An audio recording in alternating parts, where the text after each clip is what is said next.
Olá pessoal, olha eu aqui para cumprir a minha promessa, vocês pediram e eu vim esclarecer como é que funciona o ITCD no estado de Alagoas. Mas antes vamos saber o que é isso, né? Vocês podem não ter acompanhado os stories e estão aqui me assistindo e precisam saber primeiro o que é isso, que palavrão é esse.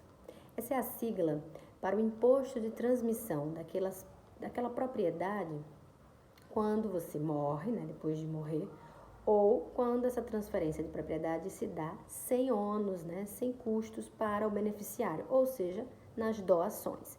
Então, quando você está doando um bem ou quando você está transmitindo por herança, né, após a morte, tem-se a incidência desse imposto para o Estado. Então, o Estado vai arrecadar toda vez que você precisar transferir uma propriedade, seja por doação, né? Então, essa transferência é em vida, seja aquela transferência depois da morte, que a gente chama de herança. Então, essa transferência para o Estado, ele vai cobrar, né, um valor. E quanto que é essa alíquota de ITCD em Alagoas? Lá em Alagoas, eles cobram 2% ou 4%.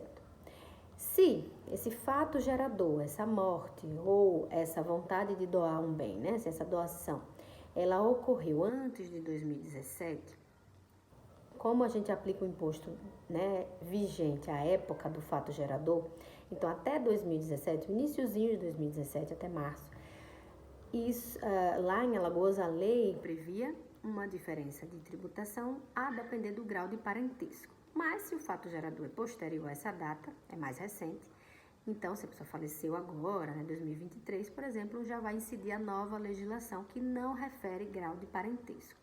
Então, como que era até 2017? Porque o seu fato gerador pode ter sido dessa época, né? Então, morreu nessa época, a transmissão se dava 2% quando eram entre, né, parentes até segundo grau, pais e filhos, avós, netos e irmãos, ou 4% quando não tinha esse grau de parentesco.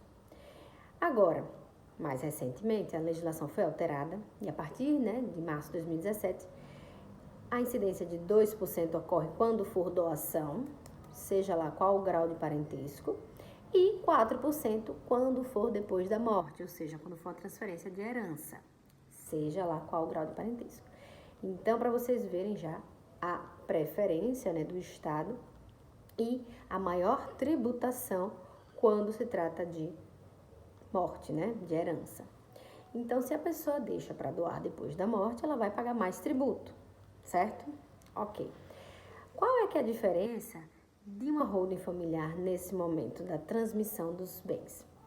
A gente comenta aqui sempre, né, no Instagram, nas nossas redes sociais como um todo, que o planejamento patrimonial e sucessório ele é importante para ter benefícios tributários. Então, eu quero esclarecer esse ponto para vocês. Se você faz uma doação em vida, seja através de uma holding ou uma doação que você vai lá no cartório e passa o bem para outra pessoa, você vai estar economizando, você vai estar pagando 2%. E quando você deixa para fazer essa transmissão, né, depois da morte, aí sim você vai cair na maior alíquota, que lá em Alagoas é 4%. Aqui no meu estado é 8% depois da morte, tá? Só para fazer esse comparativo.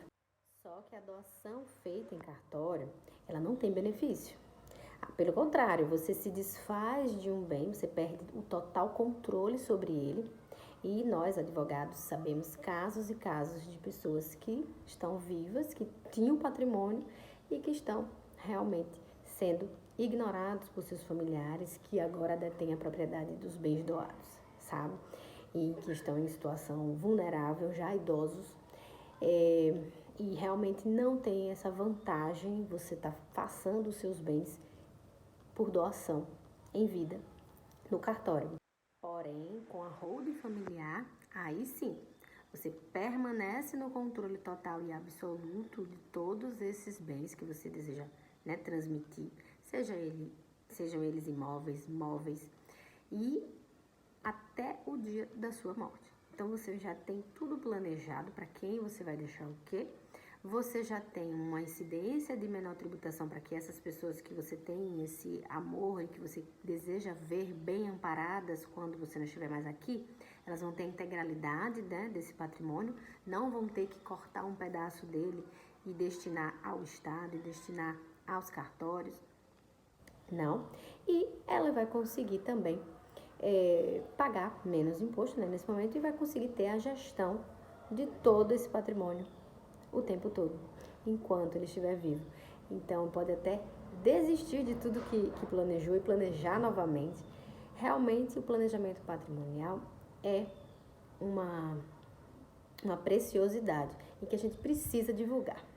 Para você que ficou interessado, né, ou interessada nesse sistema, pode falar com a gente que a gente tem como ajudar a sua família, tá bom? E para que você ficou com dúvida, a gente vai colocar aqui na descrição, né, na descrição do vídeo, todas as informações da legislação que eu citei para vocês e também deixem as suas dúvidas aqui nos comentários, tá bom?